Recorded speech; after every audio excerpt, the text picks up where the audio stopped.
இன்னைக்கு நம்ம market negative positive அப்படின்ற மாதிரி மாறி மாறி போயிட்டு இருக்கு. நேற்று நம்ம டிஎம்பி கிட்டத்தட்ட 11% வந்து இன்க்ரீஸ் ஆனாங்க. ஆனால் அதுலேயும் ஒரு ப்ராப்ளம் இருக்குது, அதை பற்றி பார்ப்போம். இன்றைக்கி நிறைய கம்பெனியோட ரிசல்ட் வந்திருக்கு. ஒரு சில கம்பெனி சூப்பரான ரிசல்ட் வந்து கொடுத்துருக்காங்க. ஆனால் ஒரு சில கம்பெனி நல்ல ரிசல்ட் கொடுத்தாலும் ஸ்டாக்கோட பர்ஃபார்மன்ஸ் அப்படிங்கிறது வந்து நெகட்டிவில் இருக்குது. அதை பற்றி வந்து பார்க்க போகிறோம். நம்ம ஃபாலோ பண்ணிட்டு இருக்கக்கூடிய வருண் பெவரேஜ் லிமிடெட் நல்ல ரிசல்ட் தான் கொடுத்துருந்தாங்க. இருந்தாலும் ஸ்டாக்கோட ப்ரைஸ் கிட்டத்தட்ட 7.5% வந்து கிராஷ் ஆகிருக்கு. அதை பற்றியும் பார்ப்போம்.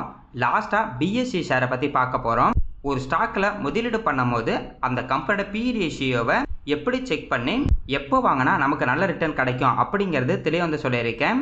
இந்த வீடியோ ஃபுல்லாக பாருங்கள், கண்டிப்பாக உங்களுக்கு ரொம்ப யூஸ்ஃபுல்லாக இருக்கும். ஸ்டாக்கை பற்றி பார்க்கறதுக்கு முன்னாடி reminiscences of a stock operator அப்படிங்கிற புக்கில் இருந்து 2 பாயிண்ட் வந்து பார்த்துடலாம்.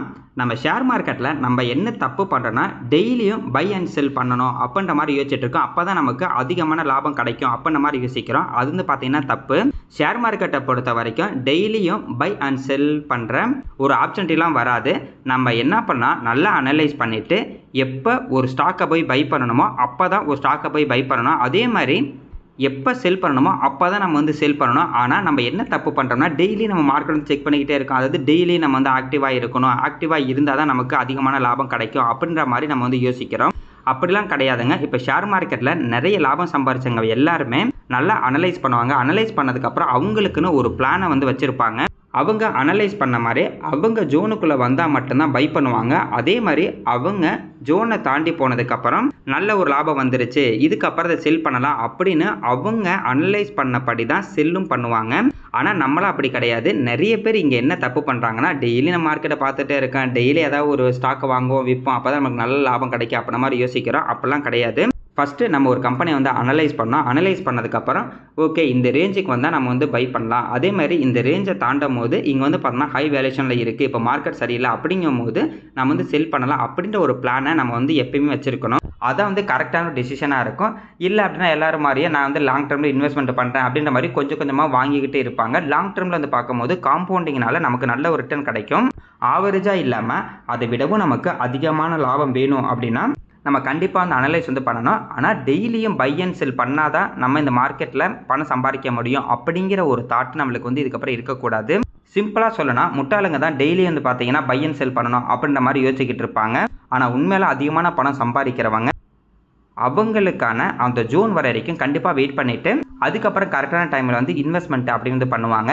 இன்றைக்கி நிஃப்டி 50 பொறுத்த வரைக்கும் பாசிட்டிவ் நெகட்டிவ் அப்படி தான் போயிட்டு வந்துகிட்டு இருக்கு. ஆனால் மார்க்கெட் க்ளோஸ் ஆகும்போது கிட்டத்தட்ட 30 புள்ளி வந்து பார்த்தா நெகட்டிவில் தான் இருந்தது. கிட்டத்தட்ட 24,000 புள்ளிக்கு கீழே தான் வந்து பார்த்தீங்கன்னா நம்ம மார்க்கெட்டு வந்து ட்ரேட் ஆகிட்டு இருக்கு.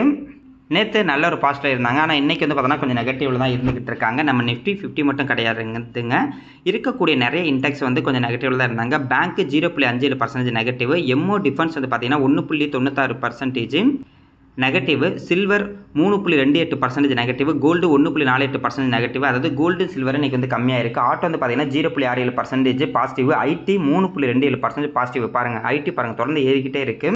இதாங்க சொன்ன எப்போல்லாம் ஒரு ஆப்பர்ச்சுனிட்டி இருக்கோ அதை அப்போ நம்ம வந்து யூஸ் பண்ணிக்கணும். எப்போ இன்க்ரீஸ் ஆகும் அப்போ நம்மளுக்கு தெரியாது. ஆனால் ஐடி இப்போ கொஞ்சமாக இந்த ரெக்கவர் ஆகிறாங்க, அதை பற்றி அடுத்து பார்ப்போம். Mid 150 0.16% negative. நிஃப்டி 50ல் டாப் 5 கெய்னர்ஸில் டிசிஎஸ் இருக்காங்க, எட்டர்னல் இருக்காங்க, டெக் மஹிந்திரா, இன்ஃபோசிஸ், சிப்லாம் வந்து இருக்காங்க. அதே மாதிரி டாப் 5 லூசர்ஸில் ஹிந்துஸ்தான் யூனிலிவர் இப்போ வந்து பார்த்தீங்கன்னா ரிசல்ட் கொடுத்துருக்காங்க. அதில் இந்த ஸ்டாக்கோட ப்ரைஸ் வந்து கீழே இருக்குது. அடுத்தது பிஇஎல் இருக்காங்க, கோல் இண்டியா இருக்காங்க, டாடா கன்சூமர், என்டிபிசி வந்து இருக்காங்க. டிஎம்பி தமிழ்நாடு மெர்கன்டைல் பேங்க்கு, இந்த பேங்க் வந்து பார்த்தீங்கன்னா 100 வருஷம் பழைய பேங்க்கு, ஆனால் சூப்பரான ஒரு பேங்க்கு. இந்த பேங்க்கோட பர்ஃபார்மன்ஸ் அப்படிங்கிறது வருஷம் வந்து பார்த்தீங்கன்னா அதிகமாகிட்டே தான் இருக்குது. அதாவது இவங்களோட லாபம் அப்படிங்கிறது அதிகமாகிட்டே தான் வந்து இருக்குது. இருந்தாலும் இந்த பேங்க்குக்கு வந்து பார்த்தீங்கன்னா ஒரு சில ப்ராப்ளம் இருக்குது. அதாவது இப்போ இவங்க ஓனர்ஷிப்பில் வந்து ஷேர் ஹோல்டிங்கில் கிட்டத்தட்ட ஒரு 8% ஷேர் ஹோல்டிங் வந்து கோர்ட்டு கேஸில் இருக்குது. அதாவது இது யாருக்கு சொந்தம் அப்படின்ற மாதிரி போய்கிட்டு இருக்கு. அதனால தான் இந்த பேங்க் வந்து பார்த்தீங்கன்னா ரொம்ப நாளாகவே அண்டர் வேல்யூவாகவே இருந்துக்கிட்டு இருக்கு. இப்போ வந்து பார்த்தீங்கன்னா ரேஷியோ படி ரொம்ப கம்மியான ஒரு வேல்யூஷனில் தான் இப்போ வந்து இருந்துக்கிட்டு இருக்கு. இருந்தாலும் இந்த பேங்க்லேயே ஒரு பிரச்சனை இருக்குது. அது வந்து அடுத்து வந்து நம்ம வந்து பார்ப்போம். ஆனால் பர்ஃபார்மன்ஸ் வச்சு பார்க்கும்போது சூப்பரான ஒரு பர்ஃபார்மன்ஸ் வந்து கொடுத்துருக்காங்க. அதாவது இயர் அண்ட் இயர் பார்க்கும்போது இவங்களோட சேல்ஸும் சரி, அதாவது ரெவன்யூவும் சரி, நெட் ப்ராஃபிட் அப்படிங்கிறது தொடர்ந்து அதிகமாகிட்டே தான் வந்து இருக்குது. ஒரு சூப்பரான ஒரு கம்பெனி அப்படின்னா அவங்களோட சேல்ஸும் சரி, நெட் ப்ராஃபிட்டும் சரி, இயர் அண்ட் இயர் அதிகமாகிட்டே இருக்குது அப்படின்னா கண்டிப்பாக ஸ்டாக் வந்து பார்த்தீங்கன்னா அது வந்து ஃபாலோ பண்ணிக்கிட்டே வந்து இருக்கும். எந்த அளவுக்கு ஒரு கம்பெனியோட growth இருக்குதோ அந்த அளவுக்கு அந்த ஸ்டாக்கோட ப்ரைஸும் லாங் டர்ம்ல இருந்து அதிகமாகும். கரண்ட் ப்ரைஸ் இப்போ வந்து பார்த்தீங்கன்னா ரூ. 873 வந்து ட்ரேட் ஆயிட்டு இருக்கு. லாஸ்ட் ஒரு மாசத்துல கூட கிட்டத்தட்ட 18% வந்து அதிகமாயிருக்கு. இது லாஸ்ட் ஒரு வருஷத்துல பார்க்கும்போது கூட நல்ல ஒரு ரிட்டர்ன் வந்து இந்த கம்பெனி வந்து கொடுத்துருக்கும். மார்க்கெட் கேப் 13,819 கோடிக்கு மேல இருக்கு. ஸ்டாக்கோட பி ரேஷியோ அப்படிங்கிறது 9.52 தான் இருக்கு. Book value 667. கொஞ்ச நாளைக்கு முன்னாடி புக் வேல்யூவோட கம்மியாக தான் இந்த ஸ்டாக் வந்து ட்ரேட் ஆயிருந்துச்சு. கிட்டத்தட்ட ரூ. 430 450 அந்த மாதிரி ட்ரேட் ஆயிட்டு இருந்தது.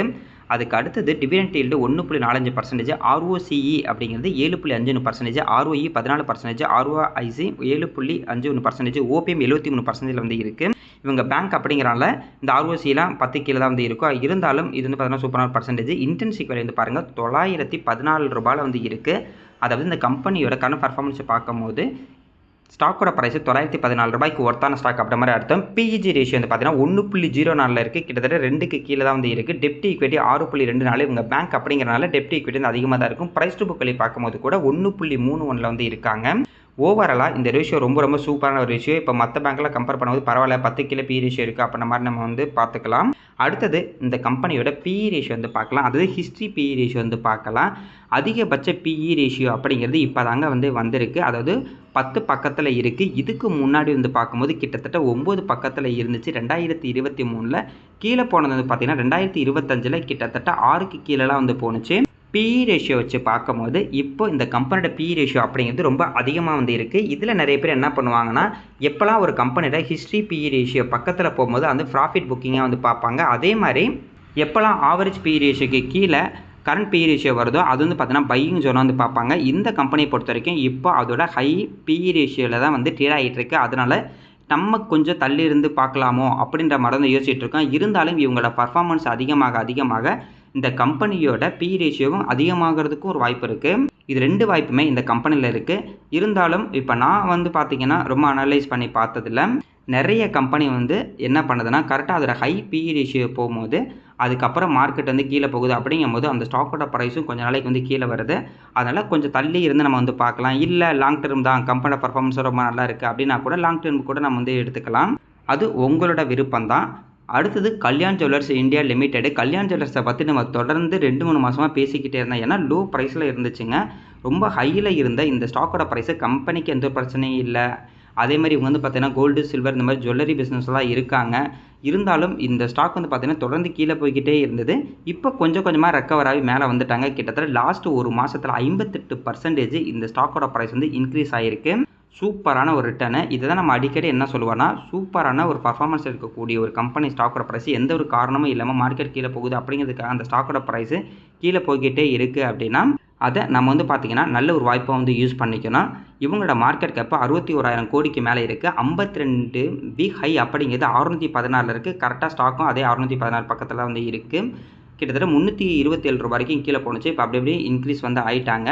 அதுக்கப்புறம் ஸ்டாக்கோட பி ரேஷியோ அப்படிங்கிறது 45 வந்து இருக்குது. இண்டஸ்ட்ரி பி ரேஷியோ 19 வந்து இருக்குது. ROC 20%, ROE 24%, ROIC 24%, OPM 6.9% இருக்குது. ஓவரால் அந்த பர்சன்டேஜ் ரொம்ப சூப்பரான பர்சன்டேஜ். இன்டென்சிக் வேலையை பொறுத்த வரைக்கும் 261 இருக்குது. பிஜி ரேஷியோ வந்து 1 வந்து இருக்காங்க. டெப்ட் ஈக்விட்டி 0.97 வந்து இருக்குது. ப்ரைஸ் டு புக் வேல்யூ பார்க்கும்போது கூட 9.78 வந்து இருக்காங்க. இவங்களோட சேல்ஸ் growth 42%, ப்ராஃபிட் growth 92%. சூப்பரான சேல்ஸ் growth, ப்ராஃபிட் growth. மற்றபடி நம்ம பார்க்கக்கூடிய அந்த ROCE இருக்கட்டும், ROE, ROIC எல்லாமே 20க்கு மேலே இருக்குது. அப்படின்னா கம்பெனி பர்ஃபார்மன்ஸ் ரொம்ப நல்லாவே இருக்குது அப்படின்ற மாதிரி வந்து எடுத்துக்கலாம். அடுத்தது இவங்களோட பிஇ ரேஷியோ வந்து செக் பண்ணி பார்க்கலாம். இந்த கல்யாண் ஜுவல்லர்ஸ் வந்து பாருங்கள், இவங்களோட பிஇ ரேஷியோ அப்படிங்கிறது அதிகபட்சம் 120 வரைக்கும் போயிருக்கு 2024 25க்குள்ளே. அதுக்கப்புறம் வந்து பாருங்கள், இந்த கம்பெனி பிஇ ரேஷியோ அப்படிங்கிறது கிட்டத்தட்ட 25-30க்குலாம் கீழே வந்துச்சுங்க. அதாவது ஆவரேஜ் பிஇ ரேஷியோ அப்படிங்கிறது 45க்கு கீழே இருக்குது. கரெக்டாக இந்த கம்பெனியோட பிஇ ரேஷியோவும் அந்த ஆவரேஜ் பிஇ ரேஷியோக்கு கீழே வந்துச்சுன்னா முன்ன சொன்ன மாதிரி அது ஒரு ஆப்ஷன்ட்டே நிறைய பேர் வந்து பார்ப்பாங்க. முடிஞ்ச அளவுக்கு இந்த கம்பெனி எப்போ வாங்குவாங்கன்னா ஆவரேஜ் பிஇ ரேஷியோக்கு கீழே இருக்கும் போதே வந்து வாங்கிக்கிட்டு இருப்பாங்க. எப்போ இந்த கம்பெனி அந்த வாங்குறத வந்து ஹோல்டு பண்ணுவாங்க அப்படின்னா, எப்போ இந்த கம்பெனி பிஇ ரேஷியோ அதாவது 45க்கு மேலே, இப்போ வந்து 45 வந்துருச்சு, இதுக்கப்புறம் வந்து பார்த்தீங்கன்னா அக்குமுலேட் வந்து பண்ண மாட்டாங்க. இதுக்கப்புறம் என்ன பண்ணுவாங்கன்னா ஃபுல்லாக இன்க்ரீஸ் ஆகட்டும், அதுக்கப்புறம் நம்ம சேல் பண்ணுறதுனா பண்ணிக்கலாம் அப்படின்ற மாதிரி தான் நிறைய பேர் வந்து பண்ணுவாங்க. எந்த அளவுக்கு ஒரு ஸ்டாக்கை வந்து நம்ம வந்து கம்மியான ப்ரைஸில் வாங்குறோமோ அந்த அளவுக்கு அதிகமான ரிட்டர்ன் அப்படிங்கிறது நம்மளுக்கு வந்து ஃபியூச்சரில் வந்து கிடைக்கும். Nippon India ETF Nifty IT இது வந்து பார்த்தீங்கன்னா ஐடிபிசி கிட்டத்தட்ட லாஸ்ட் ஒரு மாதத்தில் இந்த இடிஎஃப்ஐ கிட்டத்தட்ட 12% அதிகமாக இருக்குது. இந்த இடிஎஃப்பை பற்றி நம்ம தொடர்ந்து பேசிகிட்டே இருந்தால் கிட்டத்தட்ட 29 ரூபா 28 ரூபா 30 ரூபாவில் தான் இருந்துச்சு ரொம்ப நாளாக. அப்போ கூட பேசியிருந்தோம் ஐடி செக்டரில் இருக்கக்கூடிய எல்லா ஸ்டாக்கும் கீழே இருக்குது. நல்ல ஒரு ஆப்பர்ச்சுனிட்டியில் தான் இருக்குது. எப்போல்லாம் இன்க்ரீஸ் ஆகும் நம்மளுக்கு தெரியாது அப்புறமா சொல்லிட்டு இருந்தோம். ஆனால் லாஸ்ட் ஒரு மாதத்தில் கொஞ்சம் கொஞ்சமாக அப்படி ரெக்கவர் ஆக ஆரம்பிச்சிட்டாங்க. ஏன் ஐடி ஸ்டாக்ஸ் எல்லாமே கொஞ்சமாக ரெக்கவர் ஆக ஆரம்பிச்சிட்டாங்க. ஒரு மாதத்துக்கு முன்னாடியே நம்ம வந்து பேசியிருந்தோம் ஏஐ ஸ்டாக்கில் நிறைய பேர் ப்ராஃபிட் புக்கிங் வந்து பண்ணிக்கிட்டு இருக்காங்க, அதனால ஏஐ ஸ்டாக் எல்லாமே கீழே போயிட்டுருக்கு அப்படின்ற மாதிரி நம்ம வந்து பேசியிருந்தோம். அப்போ நம்ம என்ன யோசிச்சிருக்கோன்னா ஓகே ஏஐ ஸ்டாக்னால தான் இப்போ நம்ம இந்தியன் கம்பெனி ஐடி கம்பெனிஸ் எல்லாமே கீழே வந்தது. இப்போ ஏஐ ஸ்டாக்கில் அங்கே ப்ராஃபிட் புக்கிங் பண்ணுறனால இதுக்கப்புறம் நம்ம கம்பெனிக்கு ஏதோ ஒரு பாசிட்டிவ் வந்தாலும் வரும். அப்போ நம்ம யோசிச்சிருந்தோம்னா நிறைய பேர் வந்து பார்த்தீங்கன்னா நான் அந்த 28 ரூபா 29 ரூபா இருக்கும் போது முதலீடு வந்து பண்ணியிருப்பாங்க. நம்ம சப்ஸ்கிரைபர்ஸ் நிறைய பேர் முதலீடும் பண்ணாங்க. அவங்க இப்போ நல்ல ஒரு ப்ராஃபிட்டில் வந்து இருந்துட்டு இருப்பாங்க. அதேமாரி ஒரு சில பேர் என்ன பண்ணுறாங்கன்னா பென்னி ஸ்டாக் வேணும் அப்புறம் மாதிரி யோசிச்சுட்டு இருக்காங்க. எங்கள் பென்னி ஸ்டாக்லாம் போன அவசியமே கிடையாதுங்க. இந்த மாதிரி இடிஎஃப்ல நல்ல ஒரு ரிட்டர்ன் தான் வந்து கொடுத்துக்கிட்டு இருக்கு. அதனால் பேர் தெரியாத சும்மா ஒரு 10 ரூபாய் 20 ரூபாய் கிடைக்குது அப்படின்னு வாங்குறத விட இந்த மாதிரி இடிஎஃப் நம்மளுக்கு நல்ல ஒரு ஆப்ஷனாக இருக்கும். கிட்டத்தட்ட 33 ரூபா 81 பைசா வந்து ட்ரேட் ஆகிட்டு இருக்கு. இதில் வந்து பார்த்தீங்கன்னா 10 கம்பெனி இருக்குது. நம்ம ஐடி செக்டார் இருக்கக்கூடிய டாப் 10 கம்பெனிஸ் எல்லாமே வந்து இடிஎஃப்ல வந்து இருக்குது. அதே மாதிரி நம்ம ட்ராக் பண்ணிட்டு இருக்கக்கூடிய கேபிஐடி டெக் கூட பாருங்கள் 600 ரூபாய்க்கு வந்துருச்சு.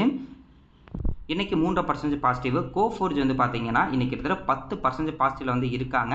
இவங்க ரிசல்ட்டை கொடுத்துருந்தாங்க, ப்ளஸ் இவங்களோட ஆர்டர் புக் வந்து கொஞ்சம் நல்லா இருக்குது அப்படின்ற மாதிரி நியூஸ் வந்திருக்கு. அதனாலையும் இன்றைக்கி கிட்டத்தட்ட 10% கோஃபோர்ஜ் வந்து இன்க்ரீஸ் ஆகிருக்கு. Tata LXI 0.92% positive. டிசிஎஸ் வந்து பாருங்கள் 4.5% பாசிட்டிவில் இருக்காங்க. இன்ஃபோசிஸும் 2.5% பாசிட்டிவ். அதே மாதிரி ஹெச்சிஎல் டெக்கும் தொடர்ந்து வந்து இன்க்ரீஸ் ஆகிட்டே தான் இருக்காங்க. அதாவது ஐடி செக்டர் அப்படியே கொஞ்சமாக ரெக்கவர் வந்து ஆக ஆரம்பிச்சிட்டாங்க. அடுத்தது நம்மளோட ஃபேவரட்டான கம்பெனி இன்றைக்கி ரிசல்ட்டும் கொடுத்தாங்க, நல்ல ரிசல்ட் தான் வந்துச்சு. ஆனால் இருந்தாலும் இந்த ஸ்டாக்கை துவம்சம் பண்ணிட்டாங்க.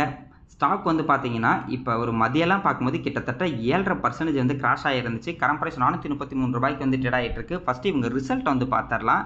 ப்ராஃபிட்டை பொறுத்த வரைக்கும் கிட்டத்தட்ட 15.5% வந்து அதிகமாக இருக்குது. ஆனால் எஸ்டிமேட் பண்ணதை விட கம்மியாக தான் வந்திருக்கு அப்படின்ற மாதிரி வந்து சொல்லியிருக்காங்க. அதனால தான் ஸ்டாக் வந்து கிட்டத்தட்ட 7.5% கம்மியாக இருக்குது. இங்கே நெட் ப்ராஃபிட்டாக 1521 கோடி வந்து கொடுத்துருக்காங்க. ரெவன்யூ வந்து கிட்டத்தட்ட 21% வந்து அதிகமாக இருக்குது. 8650 கோடி வந்து கொடுத்துருக்காங்க. ஆனால் எஸ்டிமேட் பண்ணதை விட கம்மி தான். ஒரு ஷேருக்கு 50 பைசா வழக்கம் போல டிவிடெண்டாக வந்து கொடுத்துருக்காங்க. அது இல்லாமல் இவங்களுக்கு இருக்கக்கூடிய அந்த பெப்சிகோ அக்ரிமெண்ட்டு கிட்டத்தட்ட 2049 வரைக்கும் எக்ஸ்டெண்ட் வந்து பண்ணியிருக்காங்க. இதுக்கு முன்னாடி இந்த ரெஸ்ட்ரிக்ஷன் இப்போ கிடையாது. அதனால் எங்கள் பிஸ்னஸ் லாங் டேர்மில் வந்து சூப்பராக இருக்கும், நாங்கள் புது புது ஆப்ஷன்டே பார்ப்போம் அப்படின்ற மாதிரி வந்து சொல்லியிருக்காங்க. டிவிடெண்ட் வந்து பார்த்தீங்கன்னா கிட்டத்தட்ட ஆகஸ்ட் 4ஆம் தேதி நம்ம பேங்க் அக்கௌண்ட்டுக்கு வந்துடும் அப்படின்ற மாதிரி சொல்லியிருக்காங்க. அதுக்கான ரெக்கார்ட் டேட்டு ஆகஸ்ட் 1ஆம் தேதி வந்து கொடுத்துருக்காங்க. எப்படி பார்த்தாலும் சரி, குவார்டர் அண்ட் குவார்டரும் பார்த்தாலும் சரி, அதே மாதிரி இயர் அண்ட் இயர் பார்த்தாலும் சரி, நல்ல ஒரு ரிசல்ட் தான் கொடுத்துருக்காங்க. இருந்தாலும் நிறைய பேர் அனலைஸ் பண்ணி என்ன சொல்லியிருப்பாங்கன்னா ஓகே நாங்கள் இந்த அளவுக்கு நாங்கள் வந்து எஸ்டிமேட் பண்ணுறோம் அப்புறம் மாதிரி சொல்லியிருப்பாங்க. அந்த எஸ்டிமேஷன் விட கம்மியான ரிசல்ட்டை கொடுத்துருக்கனால தான் இன்றைக்கி இந்த ஸ்டாக்கோட ப்ரைஸ் வந்து கீழே போயிருக்கு. ஆனால் தொடர்ந்து ஒரு 2-3 குவார்ட்டராகவே நான் வந்து செக் பண்ணியிருக்கேன். இவங்க நல்ல ரிசல்ட்டை தான் கொடுப்பாங்க. அப்படி கொடுத்தாலுமே ஸ்டாக்கோட ப்ரைஸ் வந்து பார்த்திங்கன்னா கீழே வந்து போயிடும். அதுக்கப்புறம் 2 நாள் கழிச்சு கொஞ்சம் கொஞ்சமாக அந்த ரெக்கவர் ஆகும். நேற்று கூட நம்ம சப்ஸ்கிரைபர் ஒருத்தர் நேற்று வாங்கினதான் சொல்லியிருந்தாங்க. எப்பயுமே ஒன்று தெரிஞ்சுக்கோங்க, ரிசல்ட்டை வச்சு நம்ம வந்து எப்பயுமே ஸ்டாக் வந்து வாங்கக்கூடாது, விற்கக்கூடாது. இதையும் நான் ஒரு புக்கில் இருந்தால் கற்றுக்கிட்டேன். இதுக்கு முன்னாடி நானும் இதே தான் பண்ணிக்கிட்டு இருந்தேன். இப்போ ஒரு 1.5 வருஷத்துக்கு முன்னாடிலாம் ஓகே இந்த கம்பெனி வந்து பார்த்தீங்கன்னா ரிசல்ட் வந்து சூப்பரான ரிசல்ட் தருவாங்க, அதனால் நம்ம வாங்கி வைக்கலாம் அப்படின்றது வந்து பார்த்தீங்கன்னா ஒரு சில டைம் தான் ஒர்க் அவுட் ஆகும், ஒரு சில டைம் அப்படி ஒர்க் அவுட் ஆகாது. மற்ற கம்பெனிலாம் பார்க்கும்போது அவங்க கம்மியான ரிசல்ட் தான் கொடுத்துருப்பாங்க. இருந்தாலும் ஸ்டாக்கோட ப்ரைஸ் வந்து பார்த்தீங்கன்னா பாசிட்டிவாக இருக்கும். ஆனால் நம்ம வச்சுருக்க கம்பெனிலாம் நல்ல ரிசல்ட்டு தான் கொடுக்கும். ஆனால் வந்து இன்க்ரீஸ் பண்ண மாட்டாங்க, கீழே தான் போக வச்சுருவாங்க. அதனால் இந்த மாதிரி ரிசல்ட்டுக்காக எப்பயுமே பை அண்ட் செல் வந்து பண்ணாதீங்க. ஹிந்துஸ்தான் யூனிலிவர் லிமிடெட் இவங்க வந்து பார்த்தோன்னா ரிசல்ட் வந்து கொடுத்துருக்காங்க. நெட் ப்ராஃபிட்டை பொறுத்தவரைக்கும் கிட்டத்தட்ட 4% வந்து பார்த்தீங்கன்னா கீழே போயிருக்கு. அதனால தான் இந்த ஸ்டாக்கோட ப்ரைஸு கிட்டத்தட்ட 7% இன்றைக்கி வந்து கிராஷ் ஆகிருக்கு. 2631 கோடி நெட் ப்ராஃபிட்டாக அவங்க வந்து கொடுத்துருக்காங்க. இது காரணமாக அவங்க சொல்லியிருக்காங்கன்னா மெட்டீரியல் காஸ்ட் வந்து அதிகமாக இருக்குது. அதுவும் இல்லாமல் இப்போ வந்து பார்த்தீங்கன்னா அந்த வார்லாம் வந்துச்சு, அதனால் இவங்களோட மார்ஜின் வந்து கொஞ்சம் அடி வாங்கிறதா சொல்லியிருக்காங்க. இதனால தாங்க ஏதாவது ஒரு கண்ட்ரிக்கு வார் வந்துச்சு அப்படின்னா பொருளோட ரேட்டை இன்க்ரீஸ் ஆகிறது ஏதாவது ஒன்று பண்ணி கடைசியில் அது எல்லாமே வந்து பார்த்தீங்கன்னா நம்மளோட கன்சியூமருக்கு தான் அந்த பாதிப்பாக வந்து வச்சிடுறாங்க. ஏற்கனவே இந்த ஸ்டாக் வந்து பார்த்தீங்கன்னா கிட்டத்தட்ட லாஸ்ட் ஒரு சில 17% கீழே தான் வந்து இருக்குது. இப்போ இந்த ரிசல்ட்டு இப்படி கொடுத்துருக்கனால நெகட்டிவ் ரிட்டர்ன் தான் கொடுத்துருக்கு. லாஸ்ட் 5 வருஷத்தில் பார்த்தா கூட இந்த கம்பெனி பார்த்தீங்கன்னா நெகட்டிவ் ரிட்டர்ன் தான் கொடுத்துருக்கு. அதாவது 5 வருஷத்துக்கு முன்னாடி வாங்கியிருந்தா கூட இவங்க நெகட்டிவ் ரிட்டர்னில் தான் வந்து இருக்காங்க. இதனால தான் என்ன தான் இந்த கம்பெனி வந்து ரொம்ப பெரிய கம்பெனி, எல்லாரும் இந்த ப்ராடக்ட்டை யூஸ் பண்ணிட்டு இருக்காங்க அப்படிங்கிறதுக்கெல்லாம் ஸ்டாக் வந்து பார்த்தீங்கன்னா நல்ல ரிட்டர்ன் வந்து கொடுக்காது. பார்ப்போங்க, அடுத்த ரிசல்ட்டாவது நல்லா கொடுத்து கொஞ்சம் இன்க்ரீஸ் ஆனால் ரொம்ப நல்லது. ஏன்னா இதில் நிறைய பேர் வந்து முதலீடு வந்து பண்ணியிருப்பாங்க. இன்னமும் நெகட்டிவ் ரிட்டர்ன் தான் வந்து இருந்துகிட்டே இருக்காங்க லாஸ்ட் 5 வருஷமாக. அடுத்தது சுஸ்லான் எனர்ஜி, இவங்களும் ரிசல்ட் வந்து கொடுத்துருந்தாங்க. ரிசல்ட் வந்து கம்மியான ரிசல்ட் தான் கொடுத்துருக்காங்க. அதனால தான் இன்றைக்கி கிட்டத்தட்ட 7.5% வந்து டவுன் ஆகிருக்கு. நெட் ப்ராஃபிட்டு கிட்டத்தட்ட 6% பார்த்தீங்கன்னா இயர் அண்ட் இயர் கம்பேர் பண்ணும்போது கம்மியாக இருக்குது. அதுவும் இல்லாமல் இவங்களோட ரெவன்யூ அப்படிங்கிறது வந்து அதிகமாக தான் ஆகிருக்கு இயர் அண்ட் இயர் கம்பேர் பண்ணும்போது. இருந்தாலும் நெட் ப்ராஃபிட் கம்மியானால தான் இந்த ஸ்டாக்கோட ப்ரைஸ் வந்து பார்த்தீங்கன்னா கம்மியாக இருக்குது. இந்த ஸ்டாக்கை போகும்போதெல்லாம் என்ன ஞாபகம் வரும்னா, கொஞ்சம் நாளைக்கு முன்னாடி ஏன் ஒரு வருஷத்துக்கு முன்னாடி கூட வச்சுக்கலாங்க, கிட்டத்தட்ட ₹60 ₹65 அந்த ட்ரேட் ஆகிட்டு இருந்துச்சு. அதுக்கு முன்னாடி பார்த்தீங்கன்னா தொடர்ந்து இன்க்ரீஸ் ஆகிட்டு இருந்துச்சு. 2023 வெறும் ₹7 இருந்த அந்த ஸ்டாக்கோட ப்ரைஸு கிட்டத்தட்ட 2024 பார்த்தீங்கன்னா ₹83 அந்த மாதிரிலாம் வந்தது. அதுக்கப்புறம் வந்து பார்த்தீங்கன்னா கீழே போய்ட்டு மறுபடியும் ₹71 வந்துச்சு. அப்போ நம்ம சப்ஸ்கிரைபர்ஸ் நிறைய பேர் கேட்டுட்டு இருந்தாங்க, எங்க இது என்னங்க பண்ணலாம், நம்ம வாங்கலாமா, தொடர்ந்து இன்க்ரீஸ் ஆகிட்டே இருக்குது, இவங்க வந்து விண்ட் எனர்ஜியில் இருக்காங்க, இப்போ நல்ல க்ரோத்தில் இருக்குது அப்புறமாலாம் சொல்லிட்டு இருந்தாங்க. இதனால தாங்க சொன்னேன் கொஞ்சம் அமைதியாக இருங்க அப்படின்னு. ஏன்னா ஒரு நியூஸ் வந்து நம்ம பார்க்கும்போது நம்மள வந்து பார்த்தீங்கன்னா ரொம்ப டெம்ப்ட் பண்ணுவாங்க, இதை வாங்கியே ஆகணும் அப்படின்ற மாதிரிலாம். இருந்தாலும் அந்த கம்பெனியோட பர்ஃபார்மன்ஸ் எப்படி இருக்குது பார்த்துட்டு தான் நம்ம வந்து எப்பயுமே ஒரு டெசிஷன் வந்து எடுக்கணும். என்னை பொறுத்த வரைக்கும் இவங்க வந்து பார்த்தீங்கன்னா 2-3 வருஷம் நல்லா பர்ஃபார்மன்ஸ் பண்ணுவாங்க. அதுக்கப்புறம் இவங்களோட பர்ஃபார்மன்ஸ் கம்மியாகும், மறுபடியும் 2-3 வருஷம் நல்லா பண்ணுவாங்க. அதனால தாங்க இந்த மாதிரி கம்பெனிலேருந்து நான் வந்து ஒதுங்கி இருக்கேன். அடுத்தது பிஎஸ்சியை பற்றி பார்த்தலாம். பிஎஸ்சி லிமிடெட் சூப்பரான ஒரு குரோத்தில் இருக்காங்க. இருந்தாலும் இந்த ஸ்டாக்கோட ப்ரைஸே கிட்டத்தட்ட ஒரு ₹4,500 பக்கத்தில் போயிட்டு இப்போ ₹3,454 தான் வந்து ட்ரேட் ஆகிட்டு இருக்கு. இவங்க வந்து பார்த்தீங்கன்னா பாம்பே ஸ்டாக் எக்ஸ்சேஞ்சு தான். லாங் டேர்மில் பார்க்கும்போது எந்த ஒரு பிரச்சனையும் கிடையாதுங்க. ஏன்னா ஸ்டாக் மார்க்கெட்டில் மார்க்கெட் அப்படியே தான் வந்து இருக்கும். அது இதில் இருக்கக்கூடிய ட்ரேட் ஆகக்கூடிய கம்பெனி தான் போவாங்க வருவாங்க. ஆனால் அந்த சந்தை அப்படிங்கிறது அங்கேயே தான் வந்து இருக்கும். இந்த கம்பெனி நம்மளோட ஒரு ஃபேவரட்டான கம்பெனி தான். இருந்தாலும் இந்த ஸ்டாக்கோட ப்ரைஸ்னு பார்த்தீங்கன்னா ஹை ப்ரைஸில் போனால நம்ம இன்னும் வெயிட் பண்ணிக்கிட்டு இருக்கோம். அது வந்து அடுத்தது வந்து அந்த பி ரேஷியோ வச்சு நம்ம வந்து தெளிவாக வந்து பார்க்க போகிறோம்.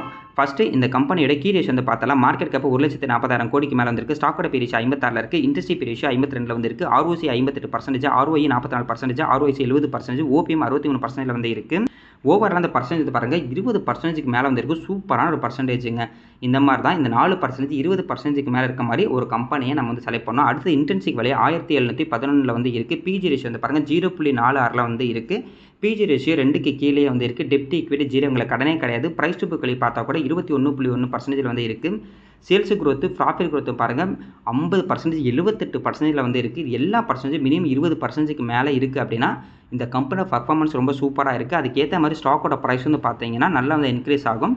இப்போ இந்த பர்சன்டேஜ் எல்லாம் பார்த்துட்டோம், ரொம்ப நல்லா இருக்குன்னு தெரிஞ்சுக்கிட்டோம். அடுத்து இந்த ஸ்டாக்கு எப்போ வாங்கலாம், எப்போ விற்கலாம் அப்படிங்கிற ஒரு ஐடியா வந்து பார்த்தீங்கன்னா இந்த கம்பெனி பி ரேஷியோ வந்து நம்ம செக் பண்ணிக்கலாம். இது வந்து பார்த்தீங்கன்னா இந்த கம்பெனி பி ரேஷியோ அதிகபட்சம் 100க்கு மேலே போயிருக்கு. கம்மியானது பார்த்தீங்கன்னா 2023 தான் கிட்டத்தட்ட 30 பக்கத்தில் வந்து இருந்திருக்கு. அதுக்கப்புறம் என்ன அந்த பி ரேஷியோ போல் இதோட ஆவரேஜ் பி ரேஷியோ அப்படிங்கிறது 60 வந்து இருக்குது. அப்போ முன்ன சொன்ன மாதிரி எப்போல்லாம் இந்த கம்பெனியோட பி ரேஷியோ வந்து 60க்கு கீழே போகுதோ அப்போ அது வந்து ஒரு ஆப்பர்ச்சுனிட்டியாகவும், அதே மாதிரி 100 பக்கத்தில் போகும்போது அது வந்து பார்த்தீங்கன்னா ப்ராஃபிட் புக்கிங்கான ஆப்பர்ச்சுனிட்டியாக தான் எல்லாம் வந்து பார்ப்பாங்க. இதுவே இந்த 4,500 போகும்போது கிட்டத்தட்ட பி ரேஷியோ அப்படிங்கிறது 70 பக்கத்தில் வந்து இருந்துச்சு. அதாவது ஆவரேஜ் பி ரேஷியோக்கு மேலே இருந்துச்சு. அதனால கொஞ்சம் நம்ம பொறுமையாக வந்து இருக்கலாம். இவங்க ரிசல்ட் வந்து அடுத்த வாரம் வந்து கொடுக்க போகிறாங்க. அந்த ரிசல்ட் ரொம்ப நல்லா இருந்துச்சு அப்படின்னா மறுபடியும் இந்த பி ரேஷியோ வந்து அப்படியே ரிவர்ஸ் ஆகி மேலே போனால் ரொம்ப நல்லாயிருக்கும். வெயிட் பண்ணி பார்ப்போம். இல்லைங்க நான் வந்து லாங் டேர்ம் தாங்க அப்படின்னா பிரச்சனையே கிடையாதுங்க. பாம்பே ஸ்டாக் எக்ஸ்சேஞ்சு அப்படியே தான் இருக்கும். இந்த கம்பெனியும் அப்படியே தான் வந்து இருக்க போகுது. அதனால் ஒன்றும் வந்து பார்த்திங்கன்னா பிரச்சனையே வந்து இல்லை. பார்ப்போங்க. இன்றைக்கி மார்க்கெட்டு பாசிட்டிவ் நெகட்டிவாக போயிருக்கு. நாளைக்கு பாசிட்டிவாக இருந்துச்சுன்னா ரொம்ப நல்லாயிருக்கும்.